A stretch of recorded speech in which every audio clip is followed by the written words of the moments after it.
poor and alone until the cowboy gave her a new life. The desert wind carried whispers of forgotten dreams across the endless expanse of sand and stone. Sarah Martinez knelt by the small oasis, her worn dress trailing in the shallow water as she cupped her hands to drink. The sun hung low on the horizon, painting the sky in shades of amber and gold. Palm trees swayed gently overhead, their fronds casting dancing shadows on the water's surface. She had been walking for 3 days now, her feet blistered, and her hope nearly gone. The small town she had called home for the past year had dried up like everything else in her life. The factory had closed, taking with it the meager wages that barely kept her fed. Her landlord had given her a week to find the rent money she didn't have, so she had packed her few belongings into a worn satchel and started walking, following stories of work in the mining camps to the west. But the desert was vast and unforgiving. Her water had run low yesterday, and if not for this unexpected oasis, she might have become another forgotten soul claimed by the wilderness. She splashed the cool water on her face, washing away the dust and grime of her journey. In the reflection, she saw a woman who looked older than her 26 years, worn down by hardship and loss. A gentle splash made her look up. A man sat on his knees at the edge of the water, his hat pushed back to reveal kind brown eyes and a weathered face marked by years under the sun.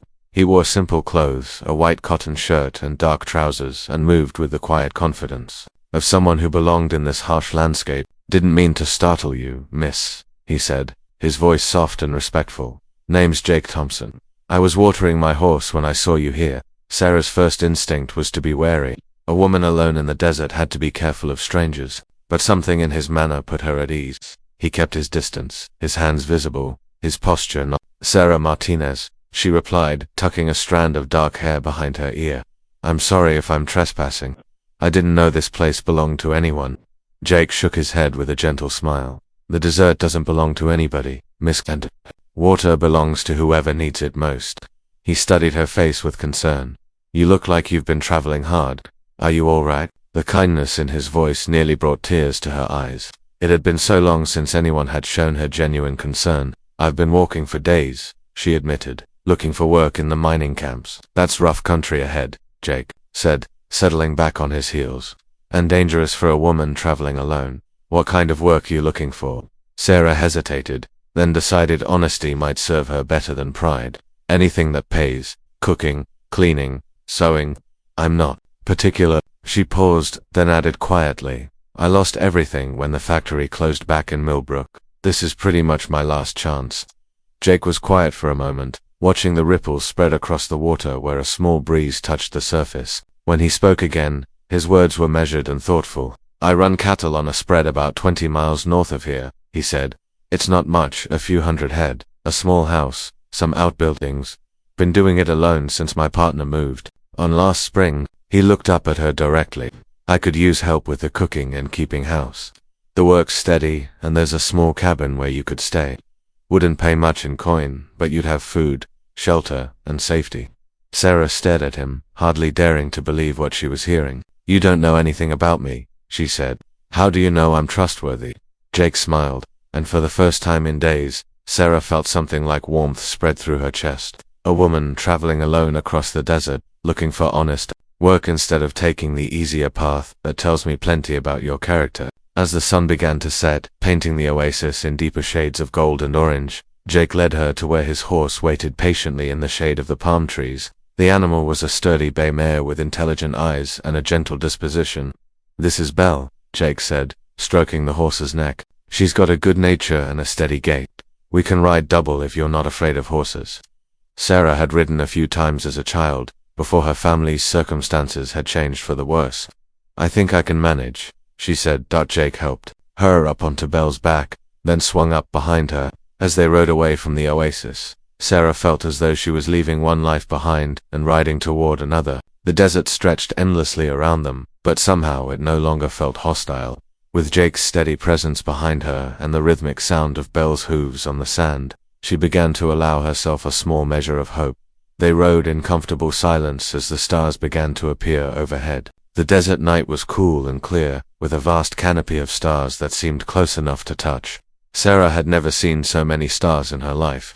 In the towns where she had lived, the night sky was often obscured by smoke and artificial light. "It's beautiful," she said softly.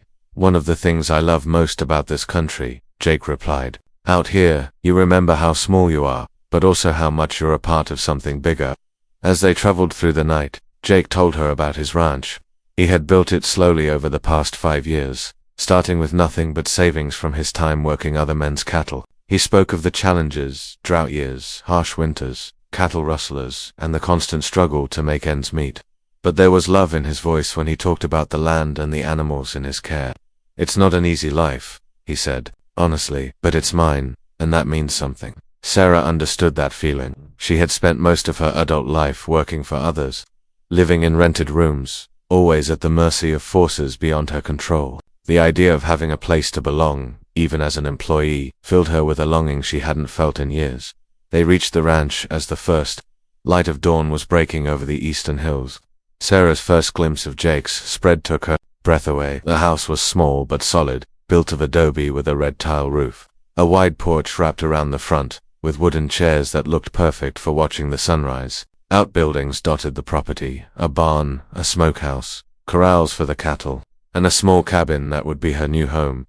But it was the setting that truly moved her. The ranch sat in a valley between rolling hills covered in golden grass and scattered oak trees. A small stream wound through the property, its banks lined with cottonwoods that rustled in the morning breeze. In the distance, mountains rose purple and majestic against the lightning sky. It's like something from a dream, Sarah whispered. Jake helped her down from Belle, and she could see pride and pleasure in his eyes at her reaction. The cabin's over there, he said, pointing to a small structure near the main house. It's simple, but it's clean and dry.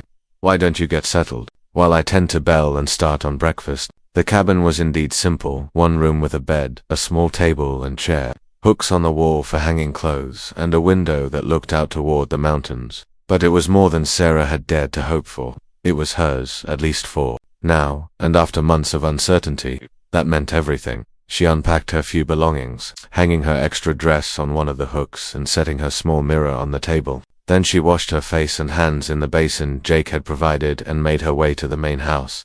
The kitchen was warm and inviting, with a large wooden table, open shelves lined with dishes and supplies, and windows that let in the morning light. Jake stood at the stove cooking eggs and bacon while coffee percolated in a blue enameled pot. Smells wonderful, Sarah said, and realized she was genuinely hungry for the first time in days. Hope you like it simple, Jake replied, setting a plate before her. I'm not much of a cook, which is one reason I'm glad for your help.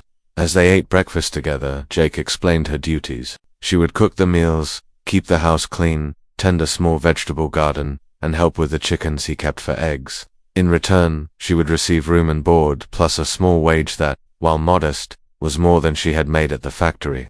One more thing, Jake said as he refilled her coffee cup. I want you to know that you're safe here.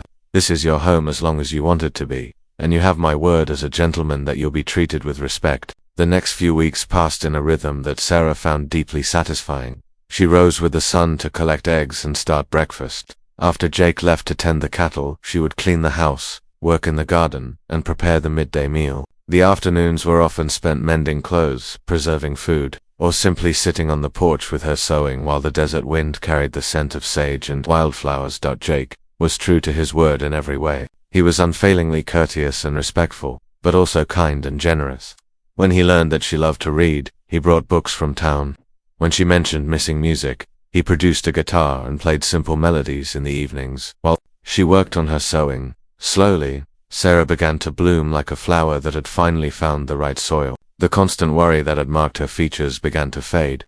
She put on weight, and her eyes lost their hollow, desperate look. Most importantly, she began to smile again, not the forced smile she had worn while looking for work, but genuine expressions of contentment and growing happiness.